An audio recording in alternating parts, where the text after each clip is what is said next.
Pea mic. Asante sana mheshimiwa. Piana volume hapa.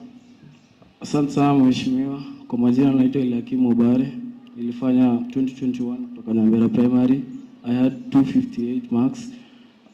Nikajoin Kibaroti Secondary Migori. After Migori school fees ikakosa kabisa. Nikaanza kupalilia hiyo Mengo. Hiyo ni Maraboni. So kwa sasa uko wapi? Quickmart hapa kwa street. Kuna shule hapa Quickmart? Nilikuwa street. Leo nikaamua niende hapo Babaracho, niongea na principal, nimeongea na principal, aniruhusu hata kidogo ni after form 4. Now, wewe ndio umeleta yeye, Mheshimiwa Richmond. Akisha huyo kijana ameenda shule. Sasa nitapeana pesa. Ama vipi?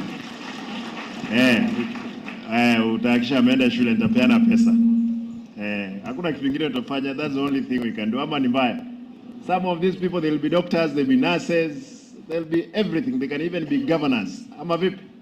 Yeah. Kwa hivyo nikubalie, nimalizie hapo. Niwaombe kitu kimoja tu mkirudi nyumbani. Unajua nimesimama hivi sioni watu wote. Ninyi waungwana wa TV. Nikubalie nisimame hapa kwa sababu nisimame hapa. Haya. Hivi ndio naona kila mtu. Ama vipi? Ninyi waungwana wa TV. Eti huko hamwezi pata picha mzuri.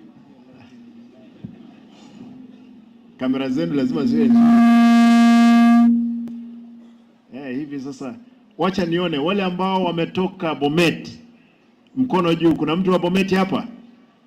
Bomet, I can see Bomet. Kericho. Migori. I can see Migori. Homa Bay. Naona mkono wa Homa Bay. Narok, because they are our neighbors here. Narok. Naona Narok kule. Wengine ni pande gani? Oh, our brothers from Nyamira. Our brothers and sisters from Nyamira wako wengi. Ya Nyamira unajua na Kisini moja. Naona mko wengi. That's good. Nataka niwashukuru.